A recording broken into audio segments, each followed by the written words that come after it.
Welcome to the final round of the ROUSH Performance Esports Pro Series. The competitors have fought hard through 3 different tracks to get here, the finale, where we are going to hand out over $3,000 in cash. There have been some bumps along the way, sometimes literally at Sebring, but tonight is Road Atlanta, another North American road racing classic, a track that these drivers and cars should know very well. Let's get ready to watch all of the action right here on ROUSH Performance Esports. I'm Joey Atterbury, and joining me in the booth tonight is Jack Roush Jr. We also got the man making our broadcast look top-notch behind the scenes. That is our producer, the bearded sim racer. He also goes by Ryan Bauer. And Jack, this is it, dude. These drivers, it's the last chance to try to grasp at some of this prize pool that you all are offering. Yeah, it all comes down to this, doesn't it? Pretty exciting stuff. It's the first time we've had cash prizes as part of these esports events.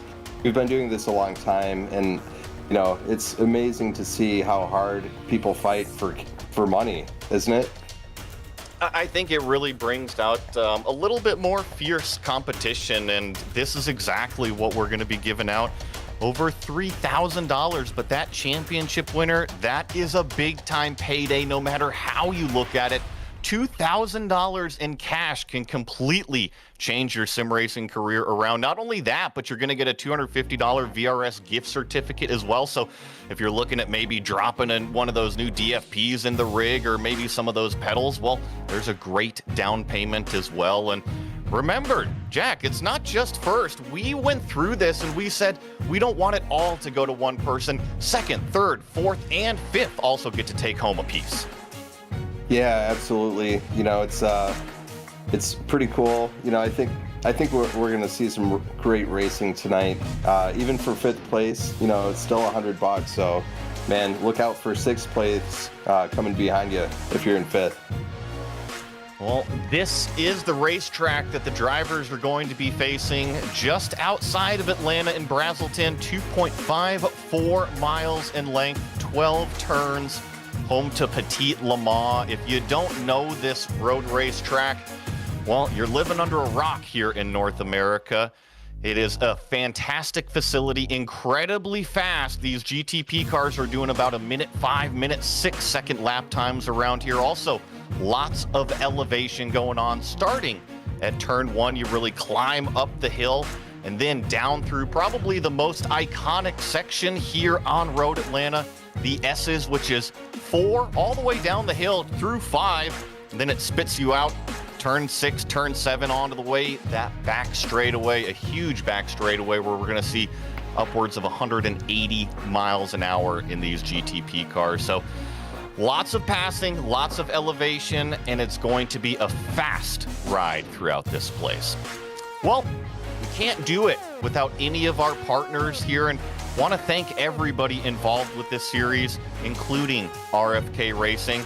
Make sure to go follow along with team owner and driver of the number 6 car. That's Brad Keselowski, as well as the driver of the number 17 of Chris Buescher, as they race their way through the 2024 NASCAR season. And if you didn't catch it, Bristol was just this past weekend. Both of those cars scored inside the top 10, with Brad's best finish of the year, I believe, with a 3rd place there. So awesome momentum going on, especially in the beginning parts of the NASCAR season. Also, VRS. VRS is a premium sim racing hardware manufacturer supporting many of the top teams and leagues worldwide. Experience the VRS difference with our hardware, software, telemetry, setups, and training. Also, Podium Esports. Podium Esports LLC is a talent farm for highly motivated individuals looking for a career in motorsports broadcasting. Podium's mission is and always has been to attract, train, and employ talent in motorsports broadcasting, production, graphic design, journalism, and social media marketing. Podium brings the excitement of competitive gaming to motorsports enthusiasts around the world. And also, probably the biggest one of all, we couldn't do it without these guys, ROUSH Performance. Head on over to ROUSHperformance.com.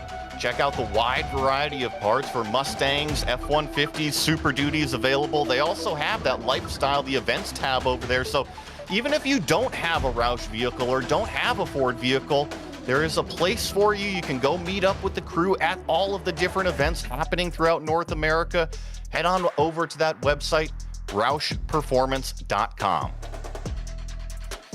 So, Jack, I think the main talking point tonight is going to be all about the points, the championship payouts that we're going to see here tonight. Want to get everybody this points graphic. Jordan Johnson, remember him? He's really been dominating those sprint races, and Jack, because of that, he's built a 14-point gap over Max Muir, who's actually won the last 2 main feature races. So I think there's a couple different varying strategies, but we really got to pay attention to these top 7 names tonight. Yeah, I don't know how this is going to shake out, when you consider the high level of talent amongst all these guys. Maybe a setup change will be the difference. Maybe, some mistakes, some hard fighting. I can't wait to watch this. It's going to be awesome.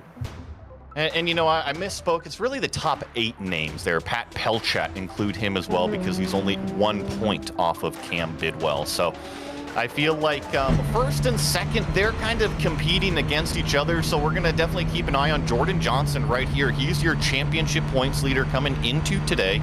We're also going to keep an eye on Max Muir in that number 11, because like I said, he won the last 2 main feature races, and he's only 14 points back. And just to let you know, there's about a 3-point gap between first and second. Same thing between second and third for each of these points payouts between the sprint and the main. So if Max does go out there and outscore Jordan, it is definitely possible that Jordan loses this championship tonight. We talked to him after the last round back there at VIR. He said he kind of shifted into championship mode, not soup mode. What am I talking about over here?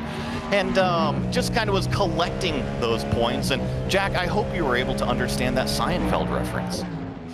I'm slowly remembering right now. Didn't fully digest it, but I'll have to do some research.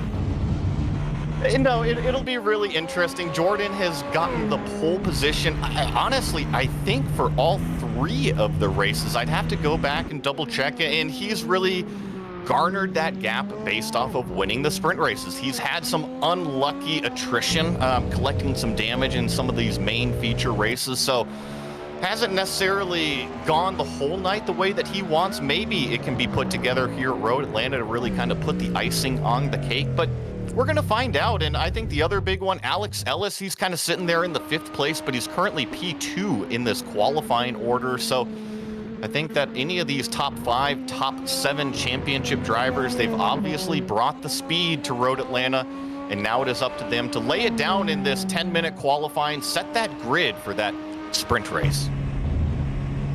So I got a question for you, Joey. We spent so much time racing sports cars. What do you think really is the secret ingredient, to driving these cars? In the sim, it's practice and setup. Now, you can't ask me about it in real life, Jack, because I mean, I don't have any prototype time, and these guys are the best of the best, and I feel bad comparing myself to them. Now, if you want to talk about ego, yeah, sure, I think I'm the best in the world, right? I mean, you might be second best to me, though. Oh, okay, thank you.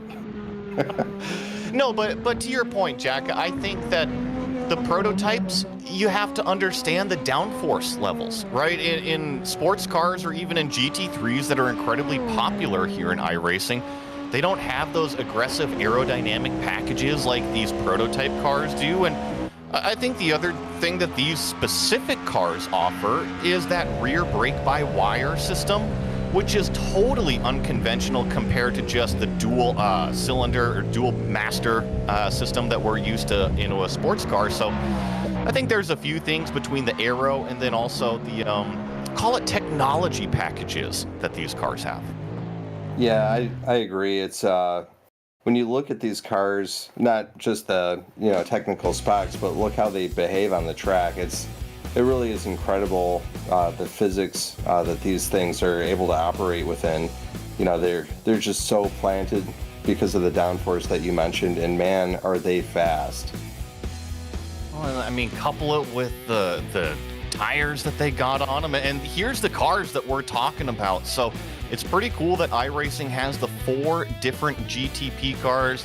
It's kind of a flavor of ice cream, right? You don't like the Acura? Well, go try the Cadillac. You don't like the Cadillac? Well, it's hard not to like it with the way that V8 sounds.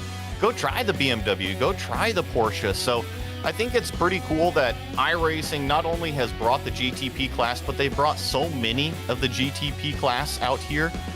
It's really, really neat to see, and I think one of the things that we tried to really expand on here in this series, Jack, specifically, is kind of pick one of these chassis because they're so fast, get used to them, and then really kind of figure out how to drive them expertly. We do have our official starting grid. Jordan Johnson, I'm not surprised, is your pole sitter. The number 112 car, a 105.808. Holy smokes, that right there is definitely hauling the mail. That is going to be really, really fast around this place. Alex Ellis joins him on the front row, just narrowly missing out. Look at that, less than a 1/100th of a second behind. Max Muir also snuck in there in third.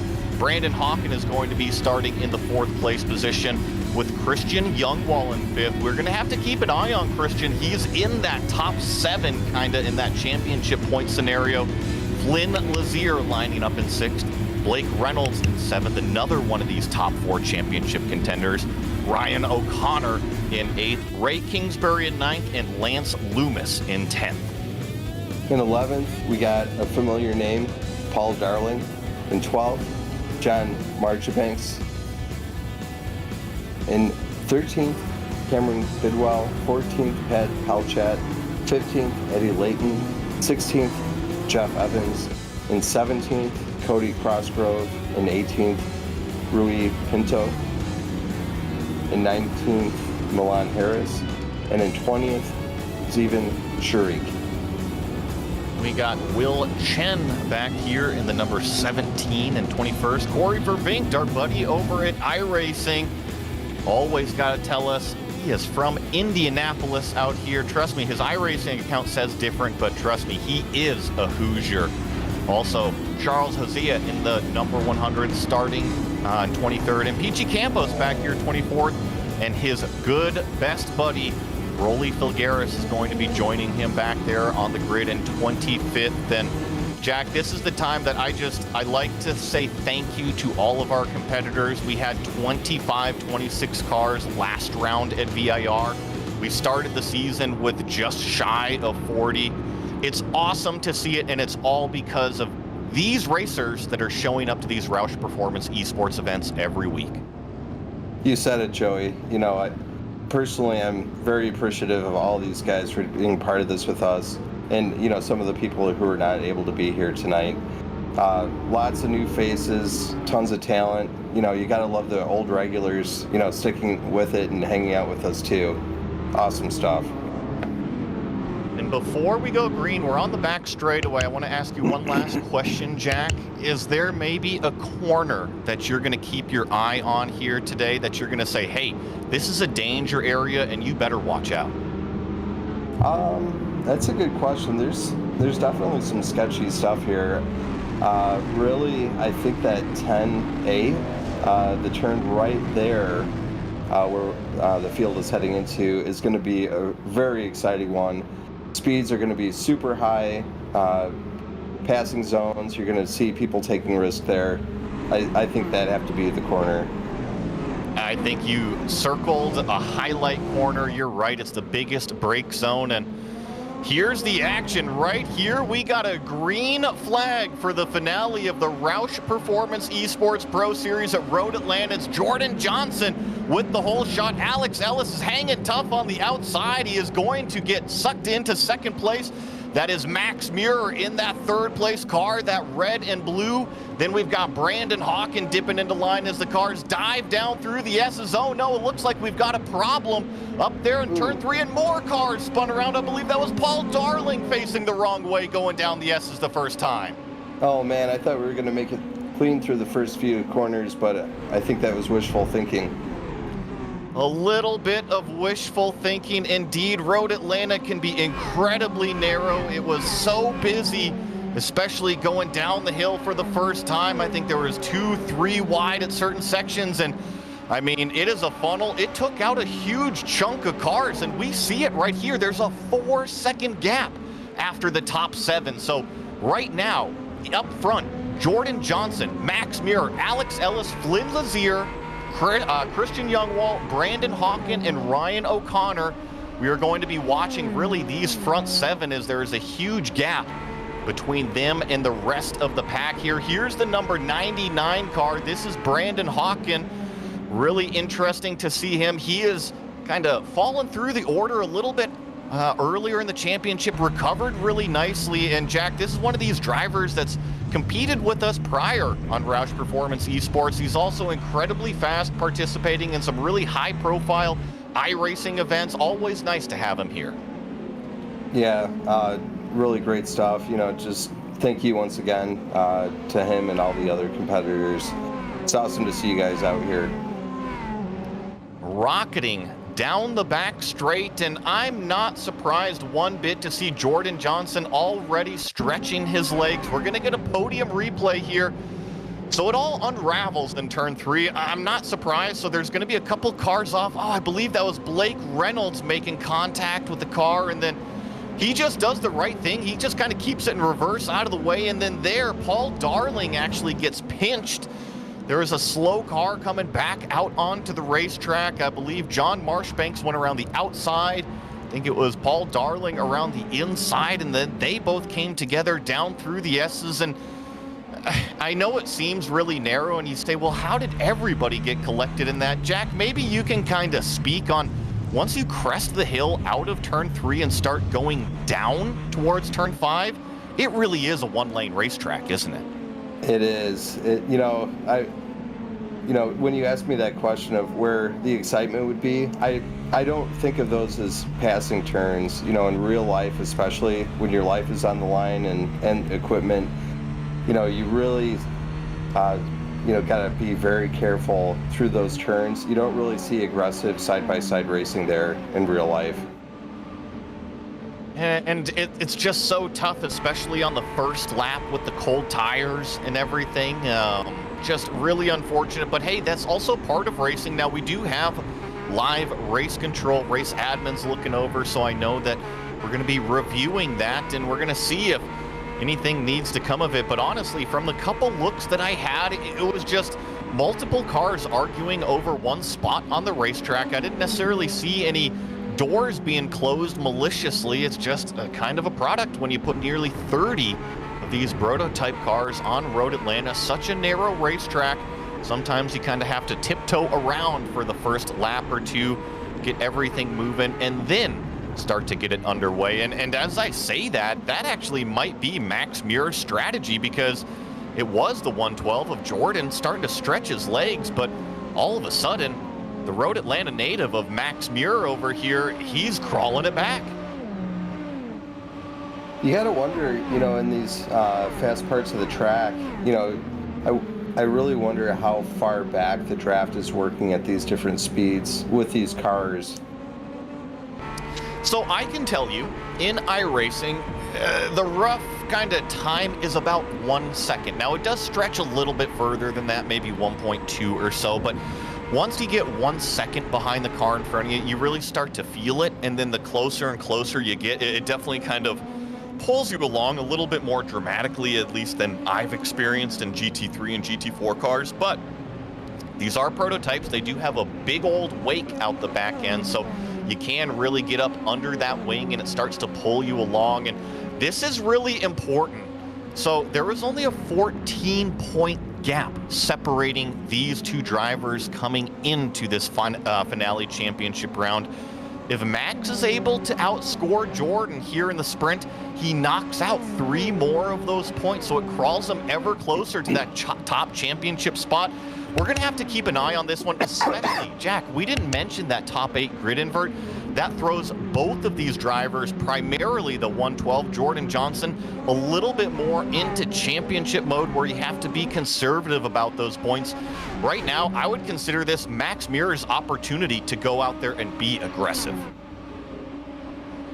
It's a great question. Do you think these guys are holding back and trying to play the field invert? I don't know. I don't think that they're trying to play the field invert per se. I think that these two drivers, Max is trying to secure all of the championship points possible, right? And Jordan, I think that he's got a few points to bleed. He's got a few points to spare, but when you couple that top 8 grid invert in with it, that becomes a risky game.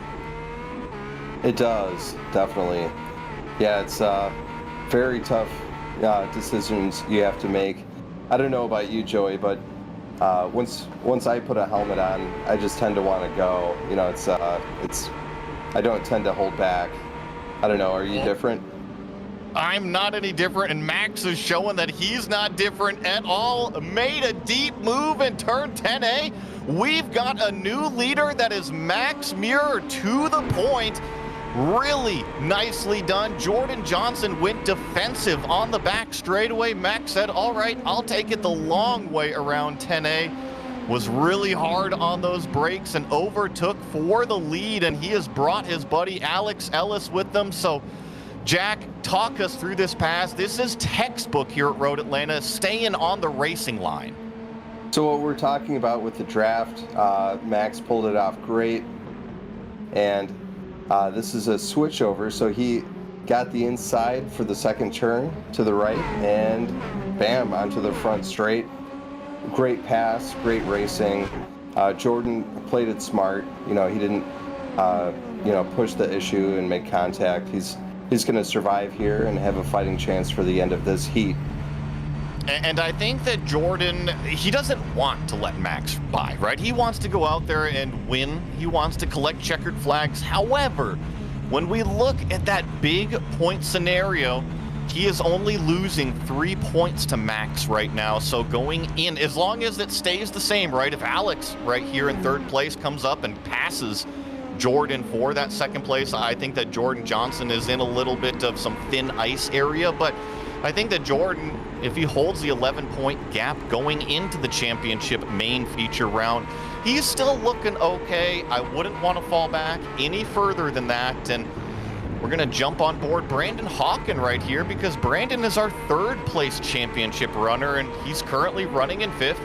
Flynn Lazier up in front of him, having a fantastic race. Always great to see the Lazier family come out here and race. And doesn't matter if it's the real racetrack or the virtual racetrack, Flynn Lazier putting his name down on stuff. And really, I think it's kind of the top 5. I know the top 2 kind of have a little bit of a gap to 4th, but they're all within about 3/4 of a second, 1 second here. If any mistakes are made around Road Atlanta, the next one is going to be right on the gearbox.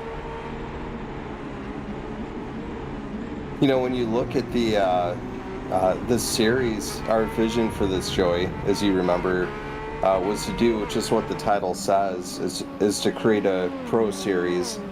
Not, we've had great talent in the past, but man, I'm so impressed with this group of racers out here. When you look at their iRatings and the way, the speed that they have, their control, really great stuff. I think that a couple of just with what iRacing has put out there in these GTP cars, I mean, it is so dang cool to drive one of these cars. Now, if you have iRacing, I highly suggest for you to go and buy one of these cars and go put it on a road racetrack. If you don't have one already, the brakes, they're amazing. The speeds, they're over 200 mile an hour top speed capable. Trust me, they go that fast, especially around Daytona, as long as the track is big enough. The hybrid power systems are awesome to play with. They're a little bit tricky to get used to with those braking systems and whatnot, so it does provide you a little bit of a challenge as a driver to kind of wrap your head around how the car works. But ultimately, when you look at the lap times that these cars are doing, race pace, a 106 around Road Atlanta.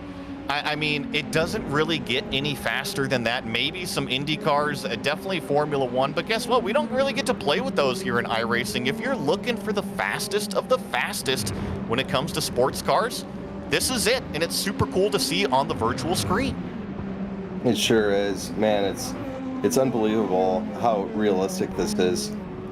I've said this many times before, but I think iRacing is a fantastic tool. I've used it for many years, going back to 2005, actually, when I first started getting into transitioning from karting into sports cars. I was instantly going from a go-kart up against some of the most intense competition from around the world, and I needed help, quite honestly, and iRacing was that tool that helped me get there. Well, and I actually want to bring in one of our buddies here because it doesn't look like he's running right now. Corey Vervinkt is part of the iRacing media and broadcast team. So if you're ever watching those iRacing streams, whether it be eNASCAR with the college series, I know that he really is a big part of the PESC out there, whether it be the Super Cup or the All-Stars. Go back all the way to the IRO1 series and whatnot with the Turn Grand Prix. Corey, it's awesome to have you racing with us, and maybe you can kind of talk a little bit more about what we're speaking on here and how fun these GTP cars are, because you really are an open wheel guy. Yeah, I spend a lot more time with cars that don't have a roof and don't have fenders. That's more my speed. But yeah, no, I'm really enjoying these GTP cars. I finally got to experience them in person this past September, IMS, when IMSA came to town, and man, that Cadillac is the best sounding car I think I've ever heard. And so that's why you chose the Cadillac. We had all four of them up on the screen earlier, and I kind of picked them like flavors of ice cream, and you're picking them based off of the sound, and you're right, that Cadillac sounds gnarly. Yeah, it's a really good sounding car. I mean, I'm a big Porsche fan at heart. That's the manufacturer that's always had my heart, and I love the 963, but man, you just can't beat that engine in the Cadillac. And I gotta ask you one more question here, because we're getting these live shots of Flynn Lazier all over the back of Alex Ellis right here for third place. And growing up in Indiana, going to IMS, you're very familiar with this Lazier name. Not only Flynn making a name for himself in the virtual world, but Flynn also doing tremendous things in the real world, all following in his father's footsteps, one of the incredibly successful open wheel drivers.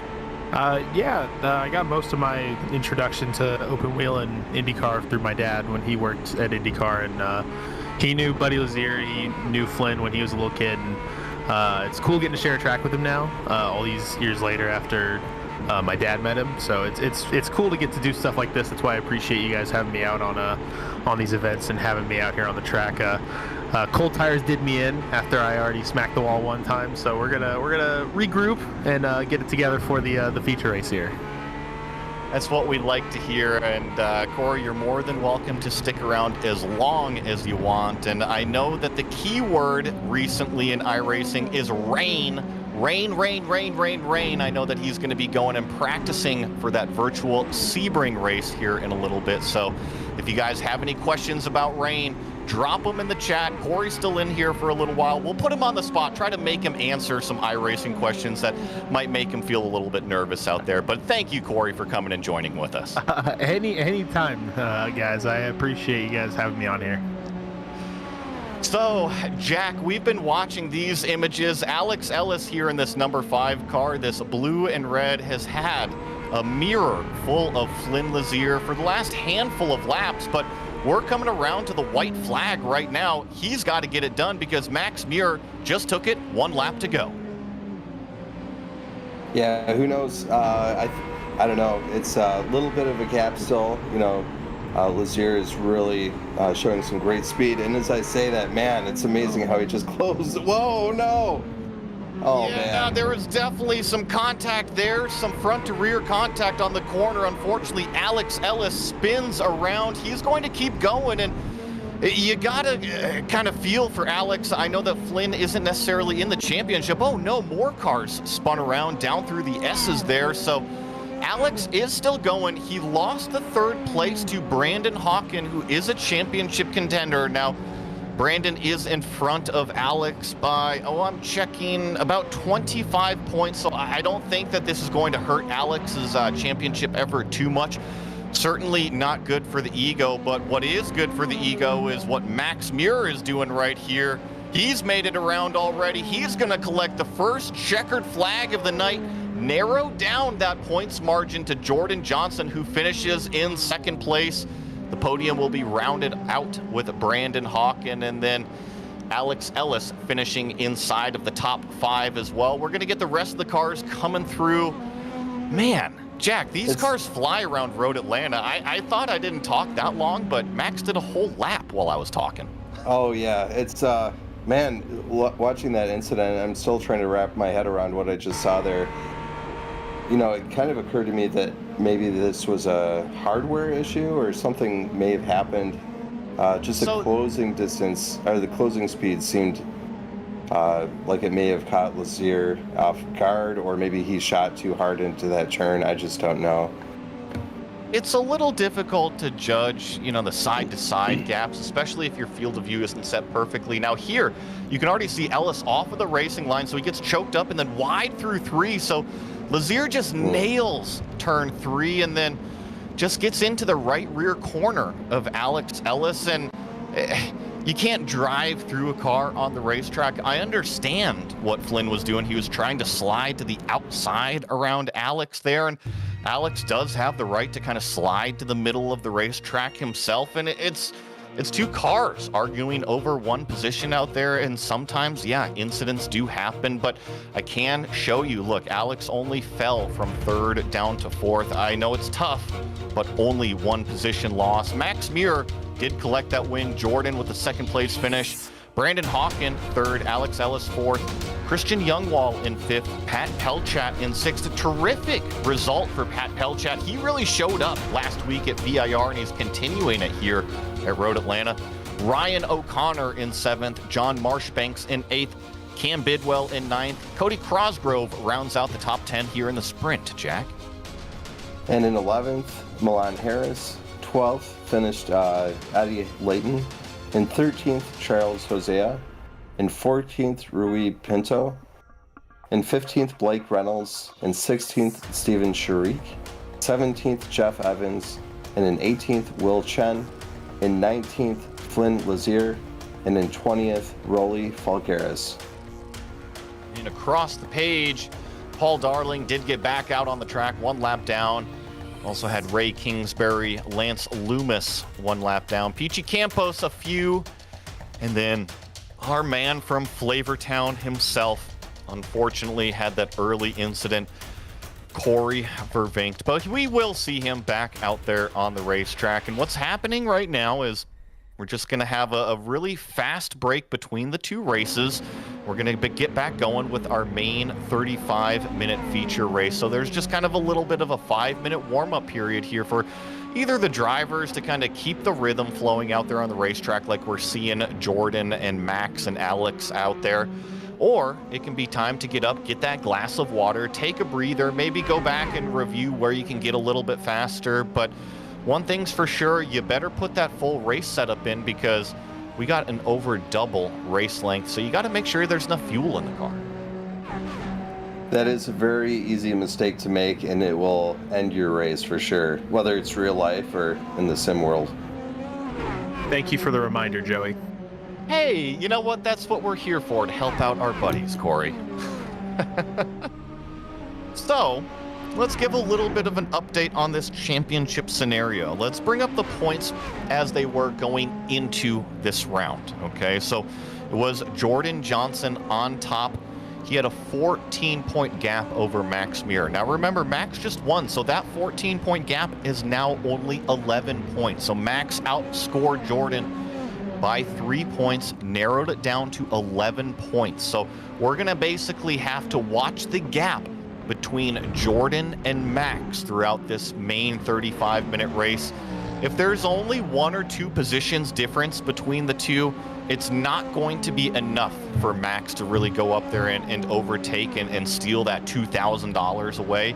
However, if Jordan Johnson has problems on the racetrack and we see position differences maybe of 5 or 6 difference, then all of a sudden we could be looking at Max Muir coming in, sneaking into this championship all of a sudden and stealing away really $2,000 from Jordan Johnson. And we got to remember, it's a big gap between that first and second prize pool payout. Jack, it wouldn't feel good coming in here thinking that you got it all wrapped up and then all of a sudden it gets taken away from you. You're absolutely right. That would be a very bad day.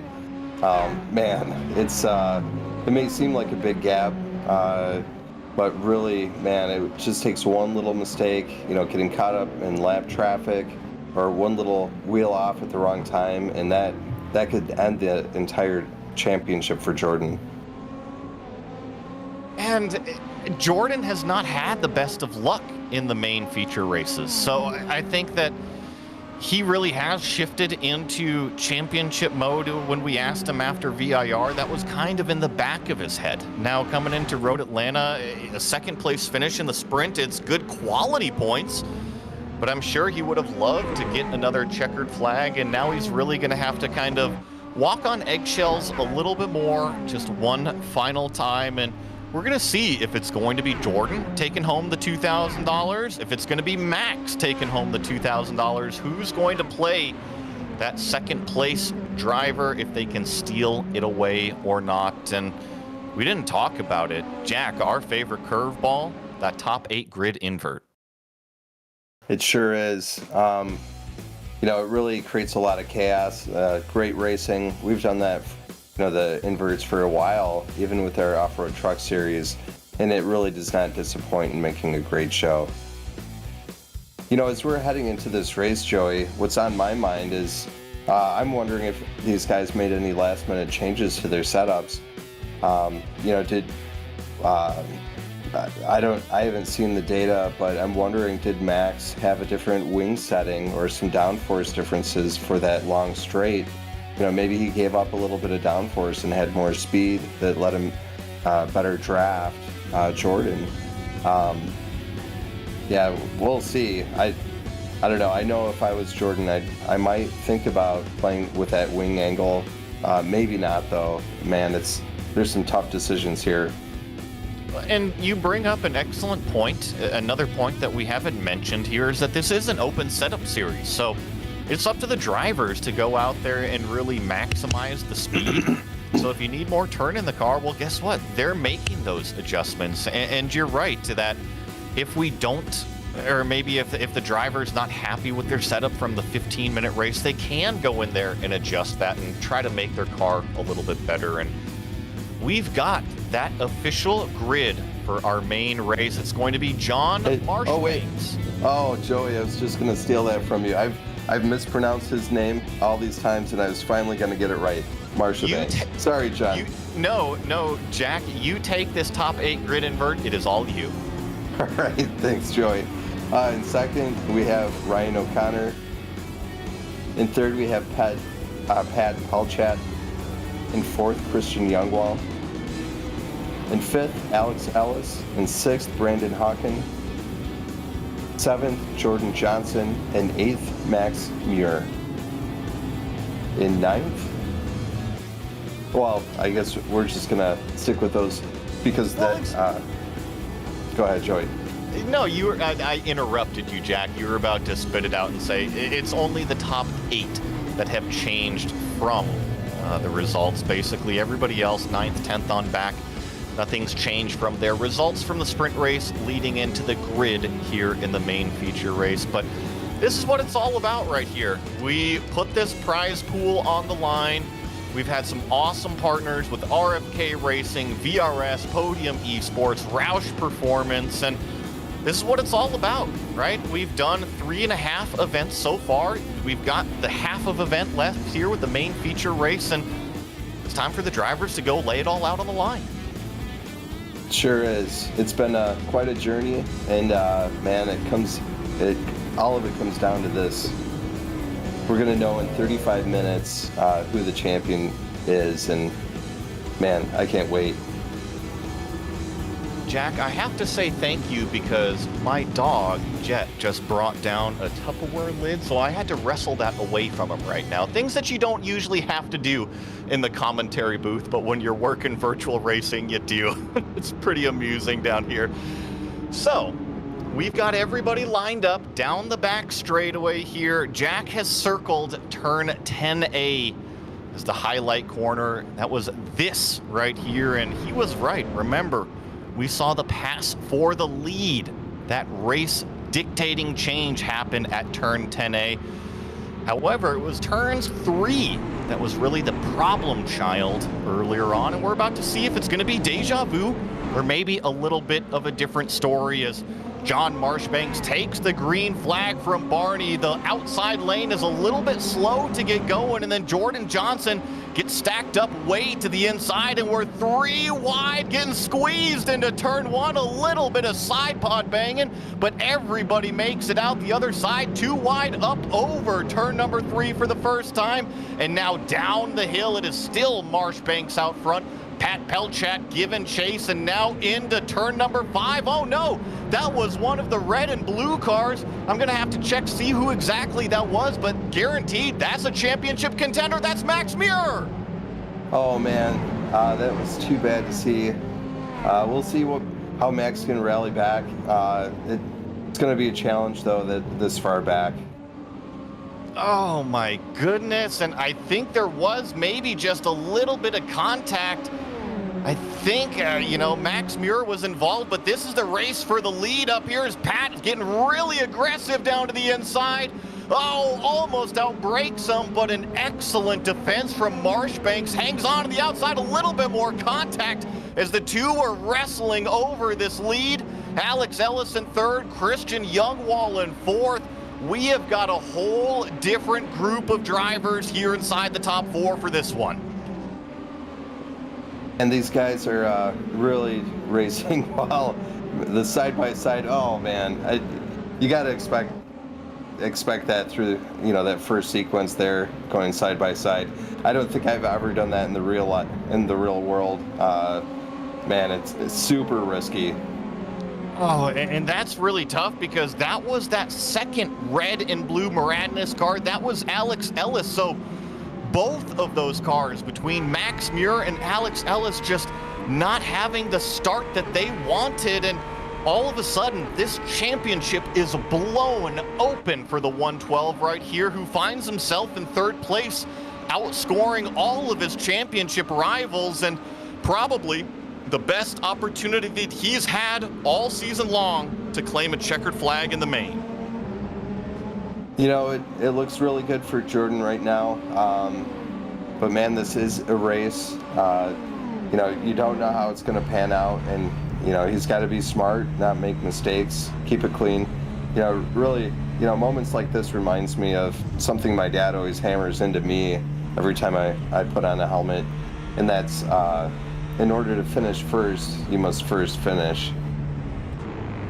Truer words haven't been spoken, right? You got to make it to the finish line in order to actually collect that checkered flag. But Jordan Johnson is on a mission. I would expect him to stay patient here in turn number 7.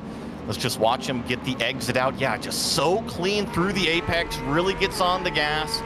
And now he's just going to sit here in the draft. And John Marshbanks, we're going to see if Marshbanks defends this at all. Yes, he will stay on the left side of the road, but I just don't think this is even going to be a competition. I think that Jordan's going to be able to outbreak him on the racing line here into 10A. He should leave him plenty of room, which is exactly what Jordan does. John responds by leaving plenty of room at 10B, and all of a sudden, Jordan Johnson finds himself in an area that he has never seen before here in the Roush Pro Series. Clean air, P1 in the main feature race, nobody to stop him. Jordan really made it through the field quickly. Really impressive run there.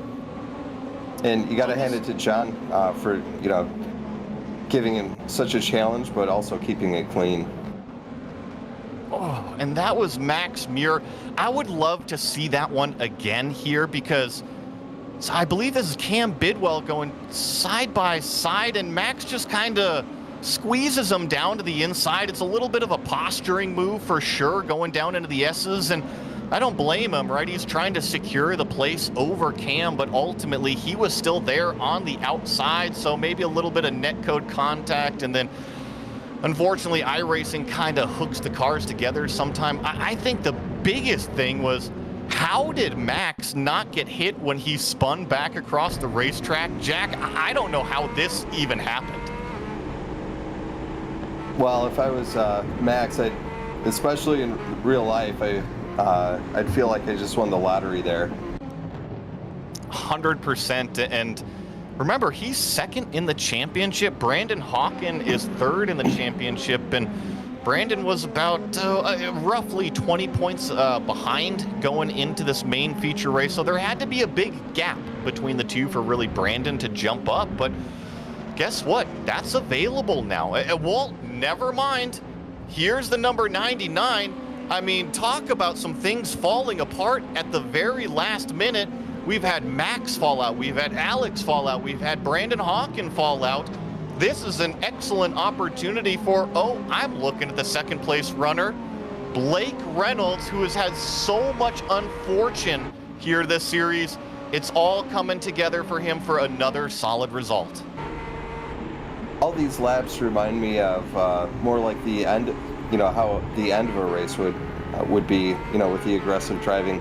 I think these guys are just super pumped up. They've been, fighting hard this whole season, and now, like I said, it all comes down to this, and these guys are ready to fight.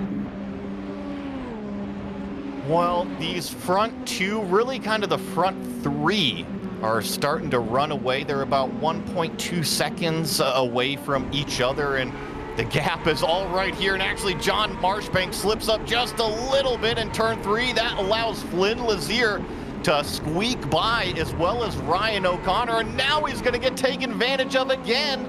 Christian Youngwall is going to go around his buddy there in the number 30. So, man, when it rains, it pours. Just got off of the racing line for John, and he fell several positions.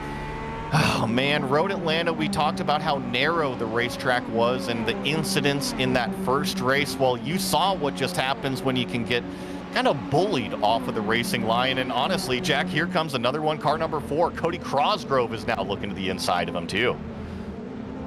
When you lose your rhythm, get offline, and especially when multiple cars are taking advantage of that at once, it becomes really tough. I feel bad for John. He's been doing a great job, and I don't think he's done racing. I think he'll find his rhythm here and, maybe claw back a little bit.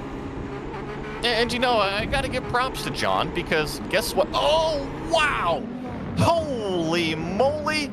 He is hanging on to that thing. Are you seeing those hands? Talk about some fast hands trying to catch this car, and I think he's got some damage. You see the car kind of wandering a little bit, and that usually is a sign of maybe some steering damage, whether that's on the front end or even a toe link kind of out back. Jack, maybe you can kind of talk to everybody. When you've got that steering damage, not only is the steering wheel not straight, but the car doesn't respond the same at all. becomes a really difficult situation, trying to predict what the car is going to do, drive it smoothly.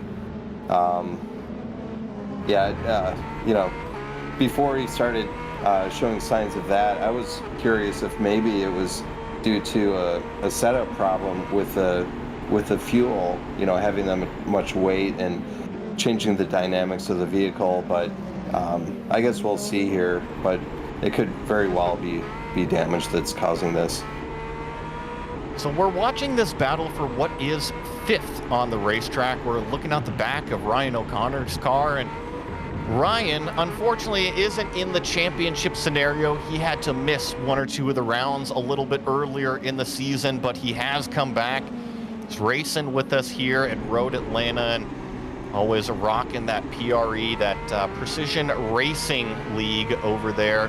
I know that they do a ton of cool racing, and he didn't just show up. He brought a ton of buddies with him, so always love seeing the team aspect. I know that we don't have a team points standings per se here in the Pro Series, but a lot of these drivers, I don't want to call them clubs. I really do want to call them an esports team, a racing team, that they all go out there, they all practice together.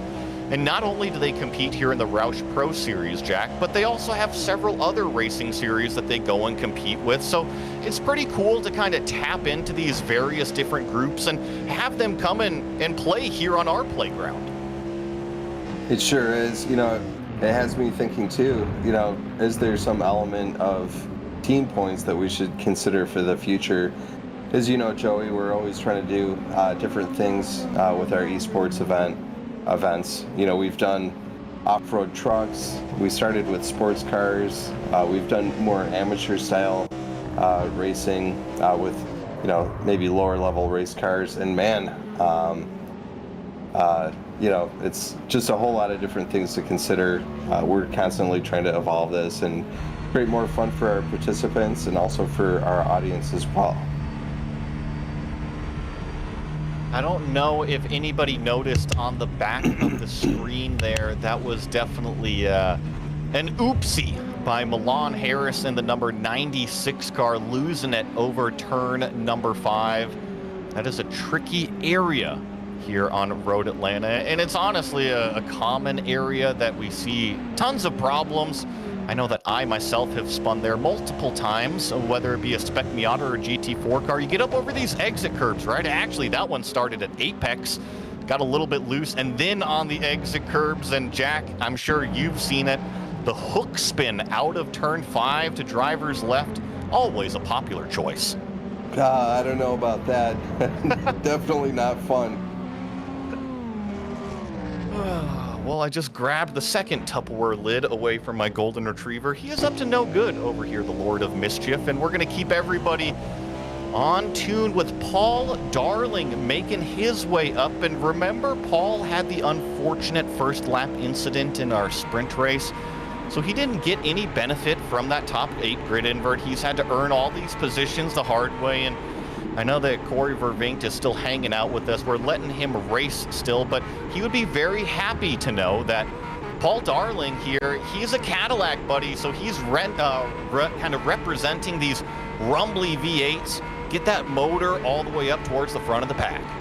Someone's gotta, because I'm not. I'm about to get past. Thanks for pitching in here, Corey.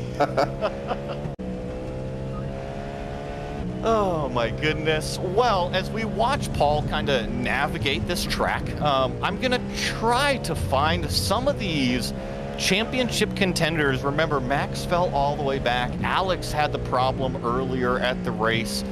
So I'm gonna try to do a little bit of math here on some of these championship scenarios, see if any of these drivers, maybe in 5th, 6th, or 7th, have the opportunity to actually go up there and steal a couple of these points away.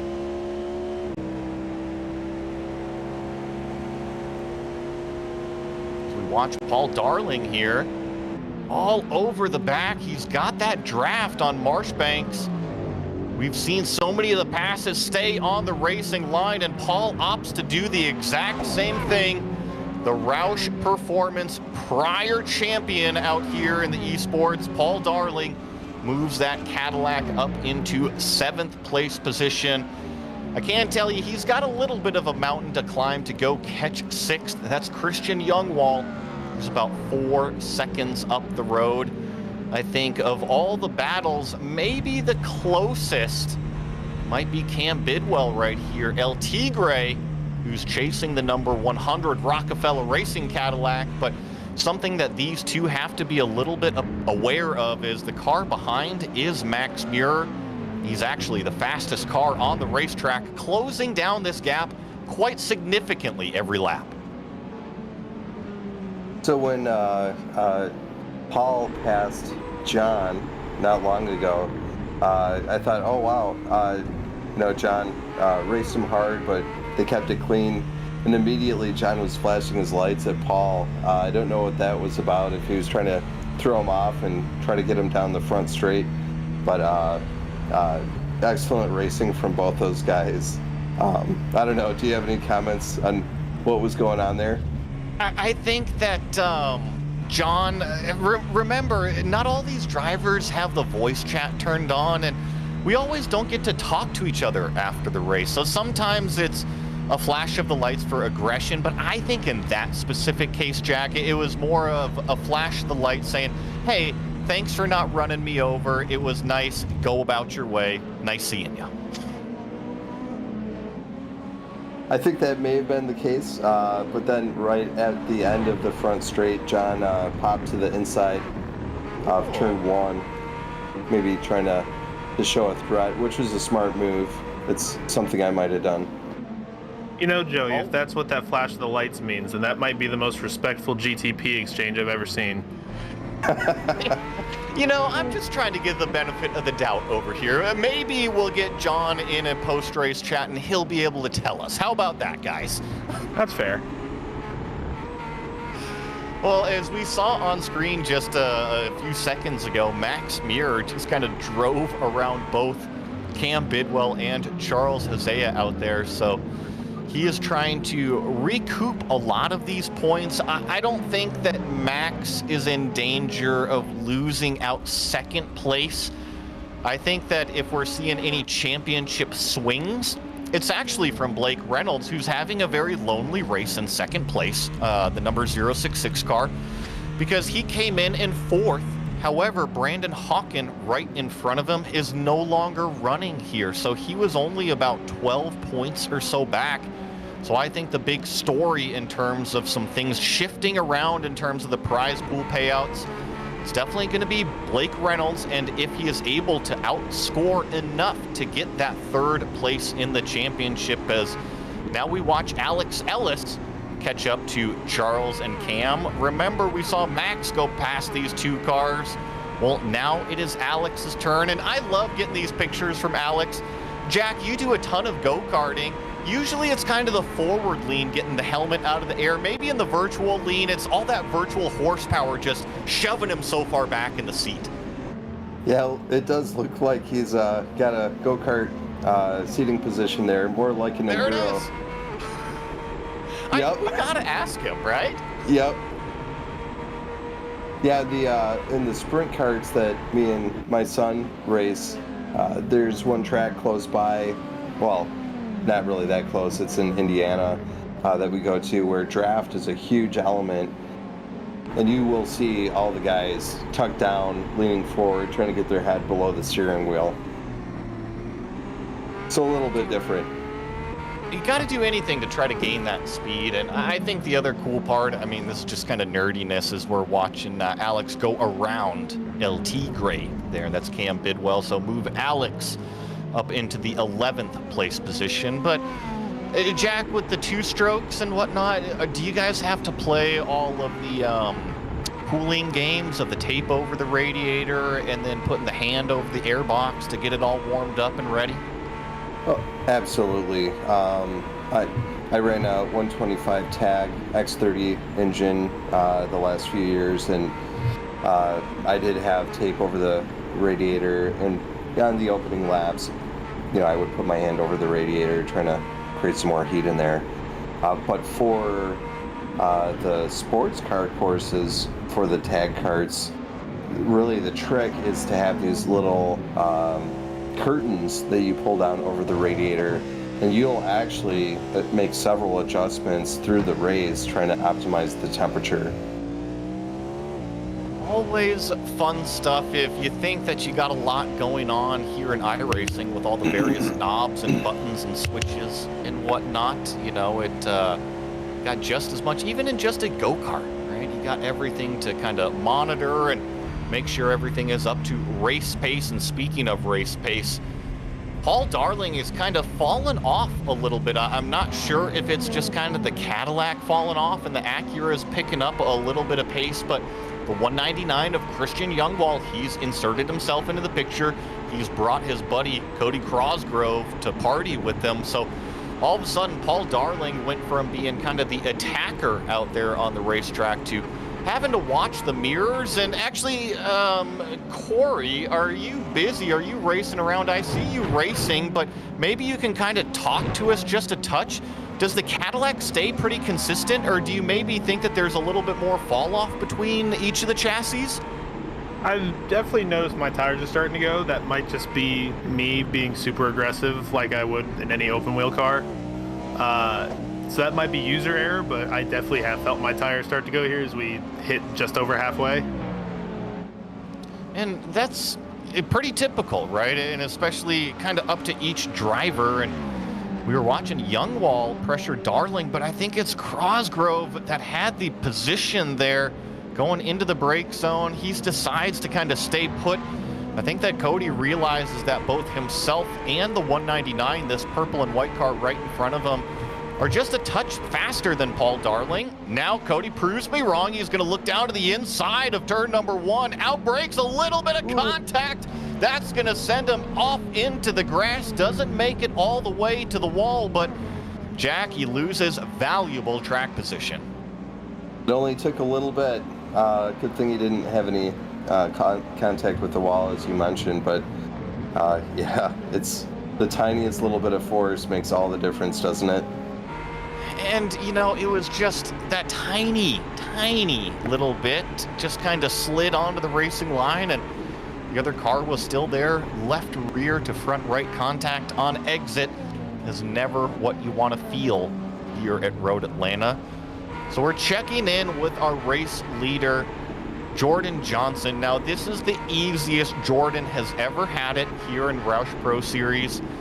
If you guys have watched the races with us, he's just had a lot of damage in the main feature races. He just hasn't been able to have the clean car. He's had the pace. He's clearly one of the fastest drivers week in and week out. Just things haven't lined up for him throughout the entire event. And here we are, Road Atlanta, the championship round, and things are actually going quite smoothly for Jordan.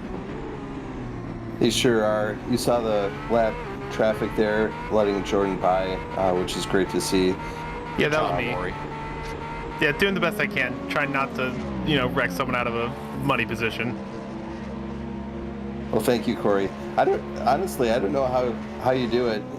You know, when I'm behind the wheel, I can't really speak and drive at the same time. I got used to it racing with all my buddies back in the day. We would all sit in one Discord channel and, yell and talk smack and have fun. And, you get used to just being able to yell at each other while you're driving. Right. Yeah, I guess like anything else, it just takes practice. Yeah, it feels like they did back in the old tandem drafting days in NASCAR, where they'd have that radio dial. They'd be able to, Tony Stewart could dial into Dale Jr. and vice versa, and then be able to talk to each other what moves they were trying to make. And it's always nice that you get to do that in the virtual world too, but it's a lot easier being on Discord than it is, having a radio in the car. Right.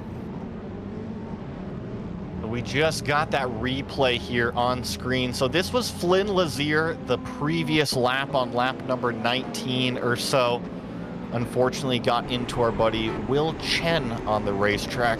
And, I can't put that on Will, the car that he ran into out there. He left plenty of room on the inside of turn number 6 for the two faster cars right in front of Flynn. And, uh-oh, this is a problem live right now, I believe. I think that was the 171 on the racetrack.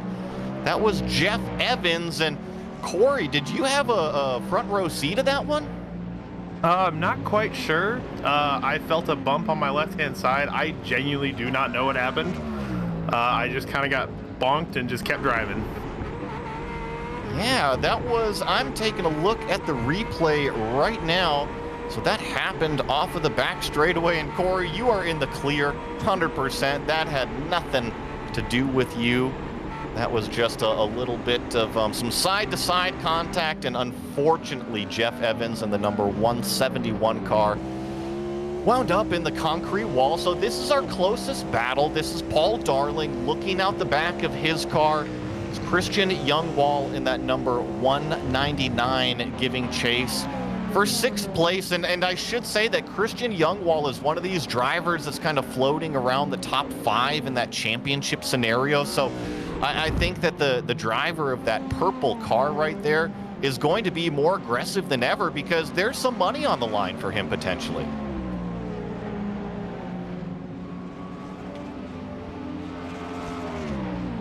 We watch him go down the back straightaway here. And actually, the 3rd car in line, I didn't even notice him. Max Muir has already wound up here on the tail of the 191.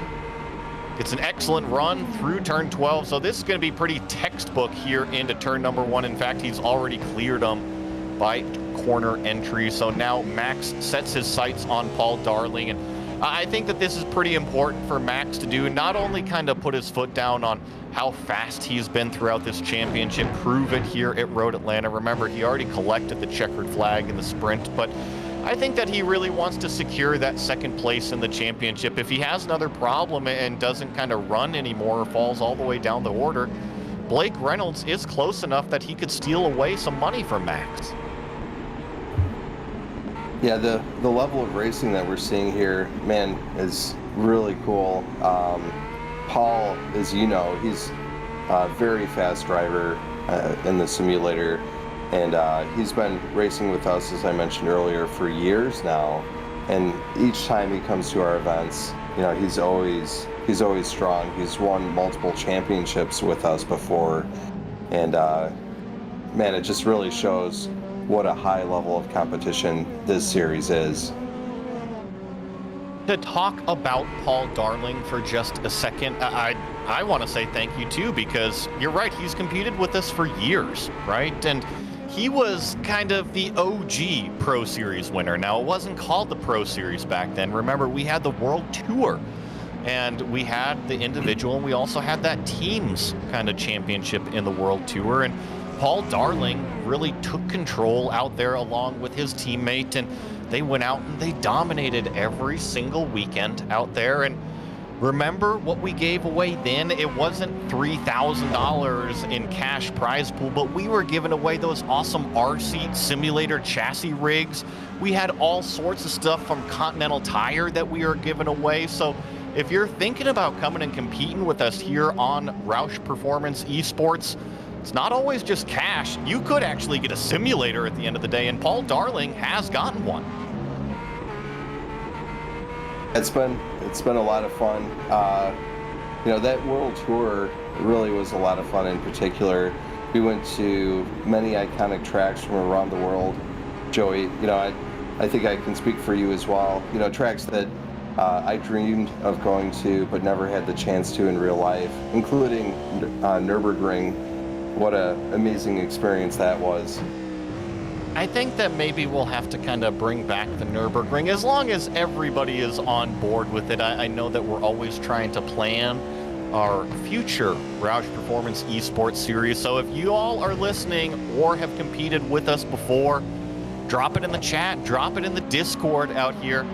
What do you want to see next out of ROUSH Performance Esports? Do you want to go oval racing? Do you want more road racing? Should we go hop in some off-road trucks? Should we go back to the club race level? I know, what should we play with? And actually, who better to ask than Corey? Because Corey is always on the new content. He's going to be practicing Sebring in the rain later. He's always on the cutting edge of what iRacing is doing. What do you think ROUSH Performance Esports should do next? I am always partial You mentioned the Nürburgring. My favorite combo at the Nürburgring is the Lotus 49 around the ring. Is probably one of the most fun combos you can do on the service, in my opinion. So maybe some Lotus 49s. I know we love the Ford tie-ins, and those are Cosworth powered. Definitely. Now we'll let Corey get back to racing because I know that he's got a couple cars coming on his tail as Paul Darling almost gets into the back of him here. There he goes, and it's actually Christian Youngwall that kind of skids itself out just a little bit, leaving turn number 7. So both of the cars checked up equally, no advantage gained between the two here. So it's the drag race down the back straightaway. Here comes Youngwall. He's going to take a look down to the inside, but we've seen that outside racing line really hang tough. But this time, Youngwall is going to make it work. Paul Darling hanging tough on the inside. He's got the inside here down into turn number 12. That is the shortest distance around and is able to defend it purely based off of essentially shortcutting the way around. Unfortunately, 199 had to go the long way around there. So Paul Darling lives to see another day in that 7th place position, but with less than 6 minutes remaining here in the race, he is going to have to be on guard from here on out.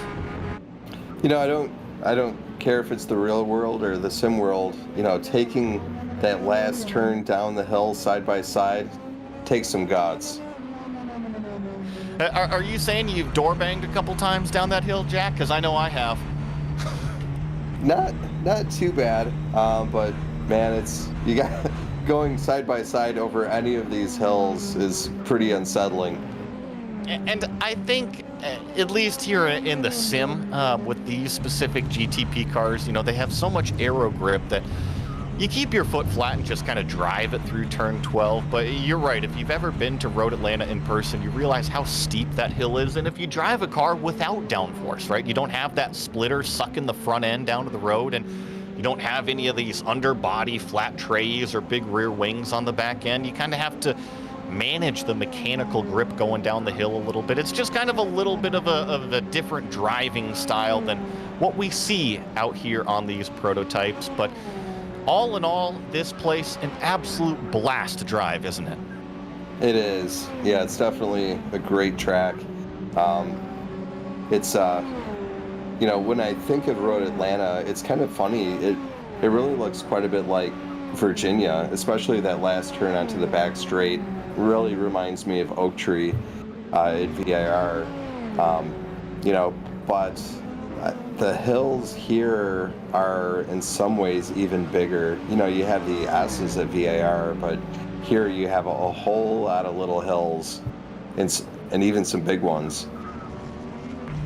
You're right. I think that the elevation is more dramatic here at Road Atlanta than it is at VIR. At VIR, you've kind of got the little overcrests up through the S's, while Road Atlanta, you're charging downhill through them, just building speed and speed and speed. So it's very interesting driving this place. It's a ton of fun. And I got to ask you, Jack, is there maybe like a favorable memory of Road Atlanta that I got to ask you about? Or maybe even, since we're winding out the Pro Series here, is there maybe a top 3 tracks here in North America of road racing tracks that you love to go and race at?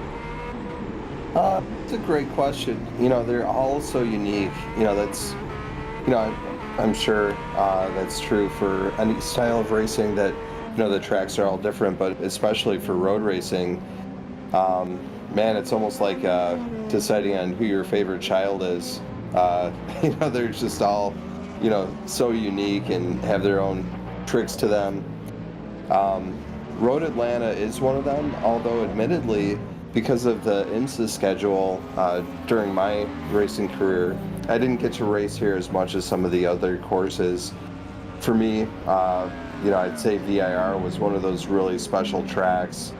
A lot of really tough to learn tricks there for really mastering it.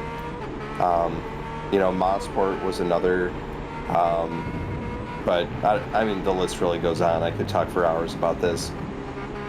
Well, one thing is for sure, I'm happy that you listed out your favorite racetracks rather than your favorite children, because I have a feeling that you would be in a world of trouble after tonight's show if you did that. Oh, for sure. So this is Alex Ellis. He's chasing Lance Loomis. Remember, Alex had that problem on the first lap here, so he's been charging through the field. He's currently in 10th, trying to take away 9th from this number 66 right in front of him. It's a great passing opportunity right here. Ducks out to the inside, and Textbook really late on the brakes as long as he gets the car stopped, which he does. Moves himself up into 9th, and with a couple laps remaining here, Alex could actually still catch Christian Youngwall and Paul Darling. You see the two cars right in front of him, so I do think that's a little bit of a carrot for Alex to go out there and collect a few more potential championship points, especially since he is in the running for the money. It sure is. Anything can still happen. You know, a little bit of contact, and we're going to see the positions get shuffled up again. So we're going to be cutting it real close here. We will get the white flag that time by from Barney. So we're going to get the 35-minute race versus the 32 laps that we thought we were going to get in here. So Jordan Johnson sees $2,000 at the end of this lap. He does have to deal with lap traffic right in front of him, but he's got a 3.5-second gap to second place of Blake Reynolds. Jack, this is the half lap that he's been waiting for. He's just got to make no more mistakes from here on out. I think Jordan probably has this in the bag at this point. No real threats. Anything still can happen, unfortunately, but he's going to be smart. He's just got to take it home, you know, keep the speed up pretty good, but also not take any risks. The driver that has only won the sprint races so far has had the unluckiness strike every single main feature. You see the pumpedness. Jordan Johnson is your ROUSH Performance Esports Pro Series champion. Look at how happy that driver is. It finally all fell together for him, and wow, what a sigh of relief for that driver. You know he is just ecstatic right now. Oh yeah, it's quite an accomplishment. What a field to watch, and man, Jordan pulled it off. And you see him stay on it here for the 32 laps here. I know that the checkered flag has fallen. I can confirm to everybody the race is over. There is a few little admin things stating that, hey, you could do 32 laps or 35 minutes. You see Blake Reynolds, he's going to go past Jordan here. Oh, actually, you know what? He's going to line up for the 1-2 photo finish. These two drivers, two of the best that we've seen in the series. I believe that Blake is going to finish P3 in the championship, but I can't take anything away from this driver right here. He's really had to drive through the field every single race from winning those sprint races. He's proved the speed out there. He's had the unluckiness, like I said, with lots of car damage throughout the previous rounds, but it all came together here at Road Atlanta. Jordan Johnson, your champion.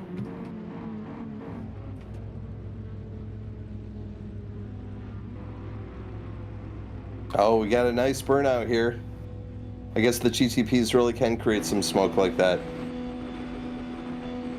And he has the right to burn this thing down until it blows up.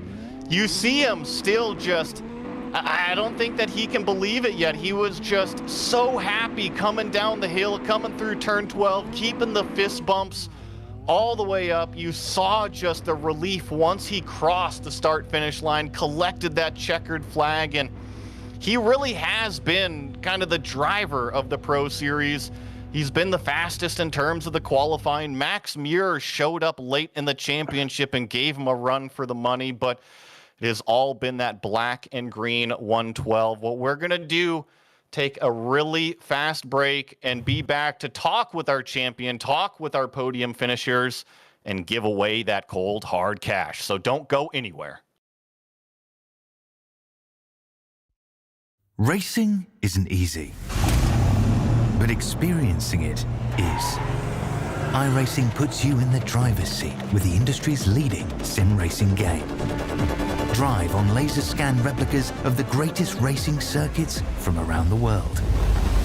Go head-to-head against other drivers chosen by skill-based matchmaking to ensure competitive racing at every level. Compete across all your favorite series. In officially licensed cars, engineered to deliver the most accurate driving experience possible.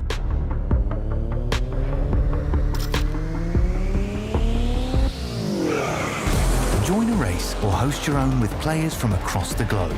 Race against the computer or in a league with friends. Feel the thrill behind the wheel. Visit iRacing.com.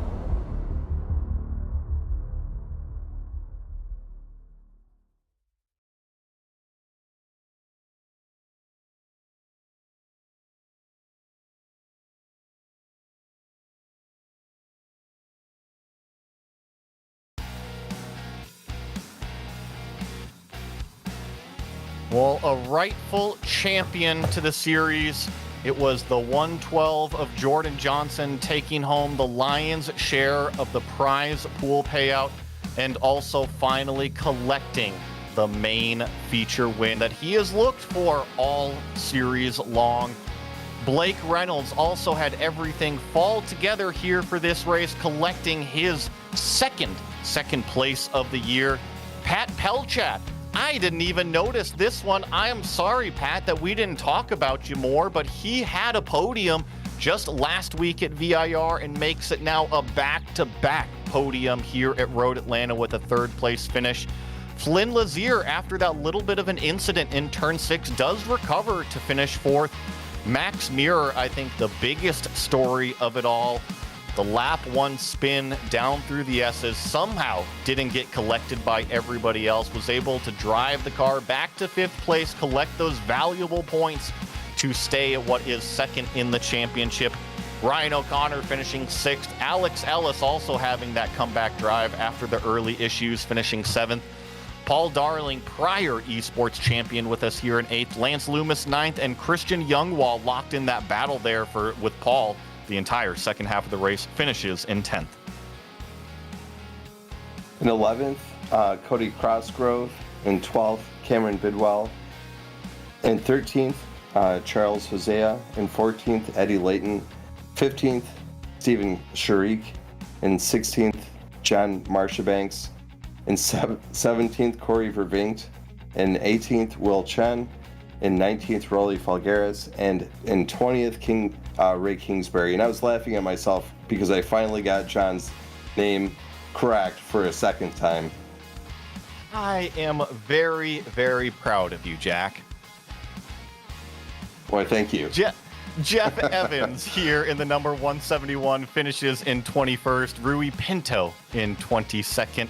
Beachy Campos in 23rd. Brandon Hawken unfortunately retired. Same thing with Milan Harris. So those were the 25 cars that participated with us here tonight. And looks like we've already got our race winner and series champion with us.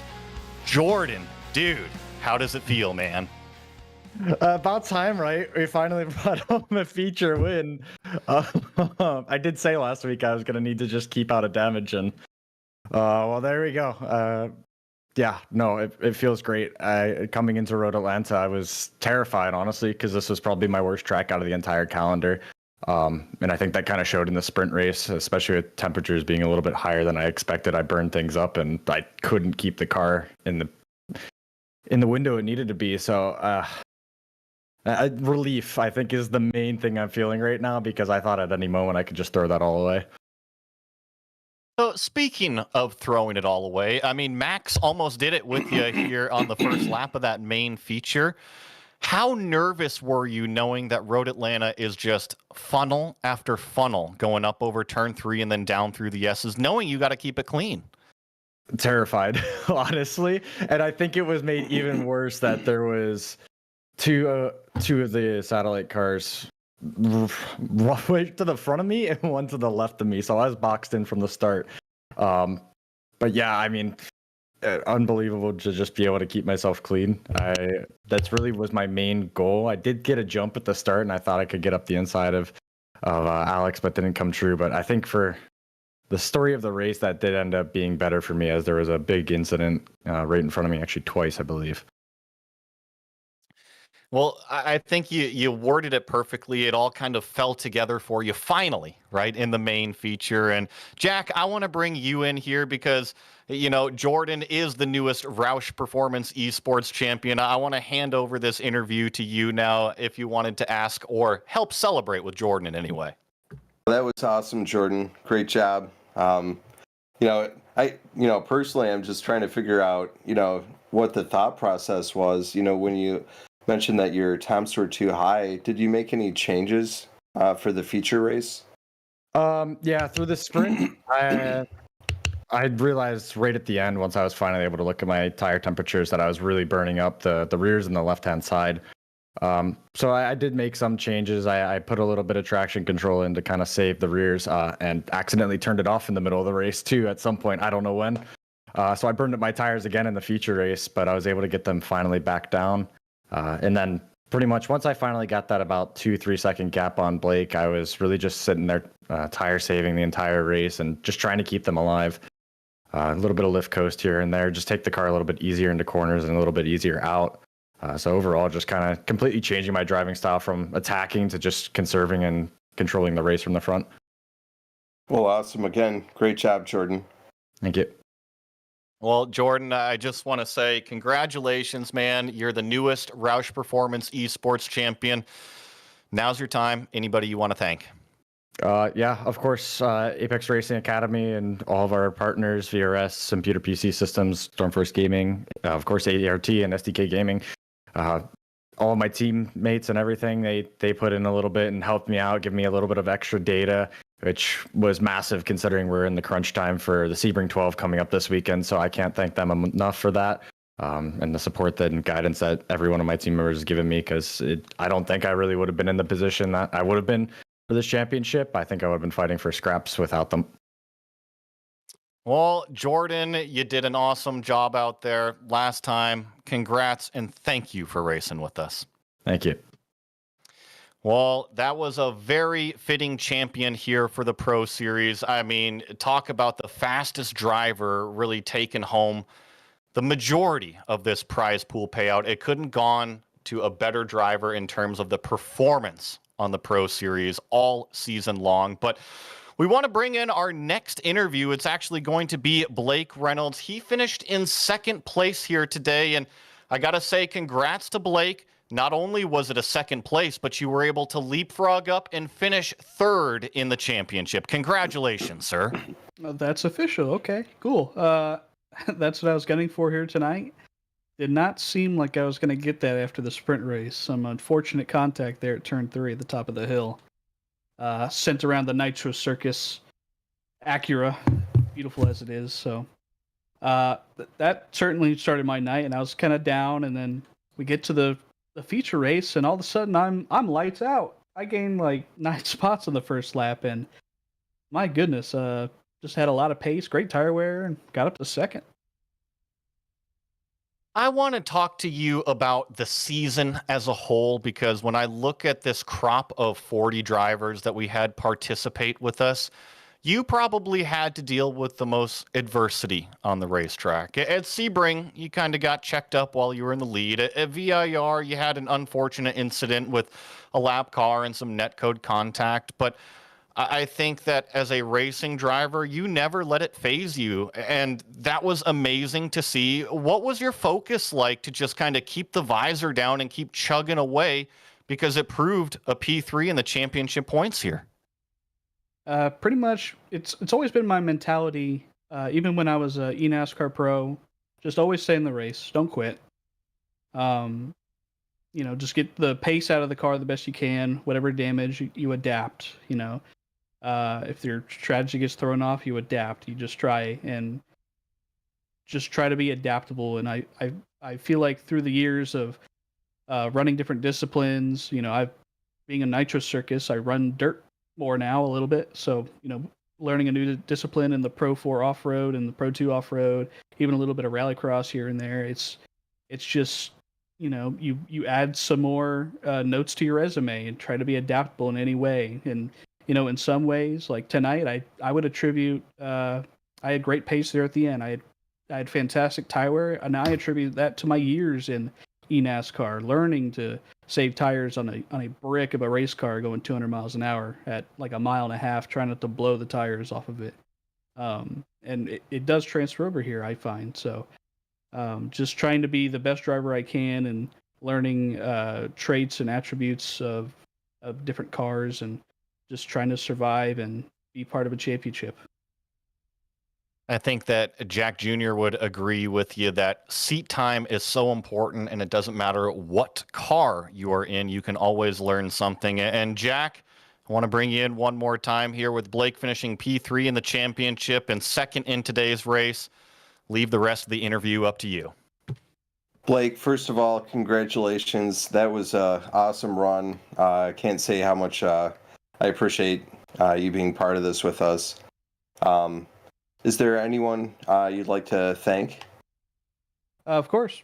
Nitro Circus Sim Racing Team, of course. I saw them in the chat cheering me on. Shout out, Josh.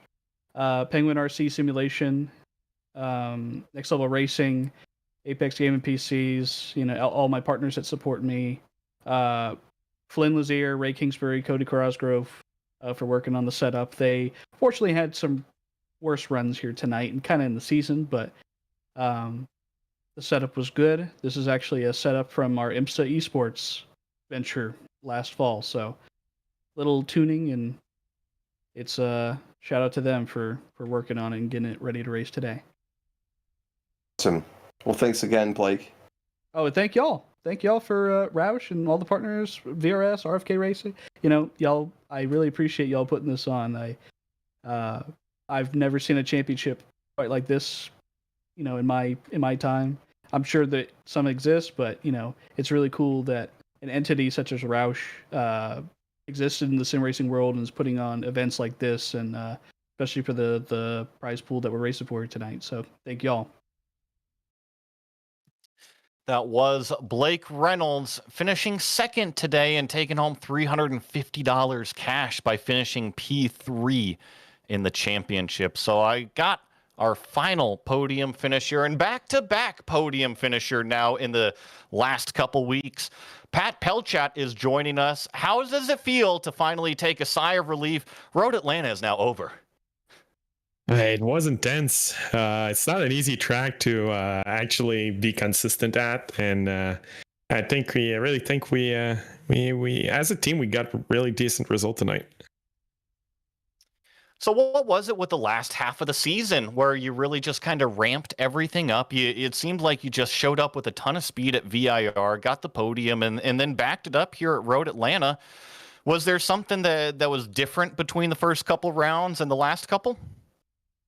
I think at Watkins we really got the set wrong. The car was not in an happy place. It was a race of attrition.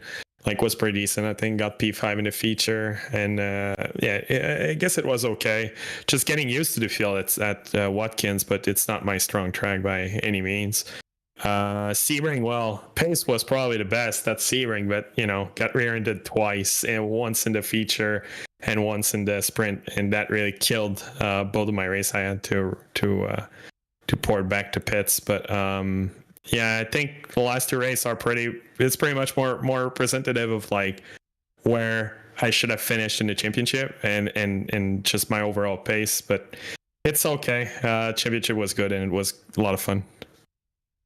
So I know that you're part of that big precision racing team over there, and always so happy to bring all of these different teams to compete with us here at the ROUSH Pro Series and ROUSH Performance Esports. You maybe want to let everybody else know where they can find you in future series or where you guys are racing?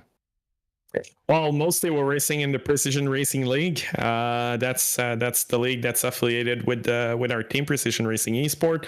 You guys can find us online, Facebook, and everything. We have plenty of series, pretty much every day of the week. It's a very nice series and league to run into.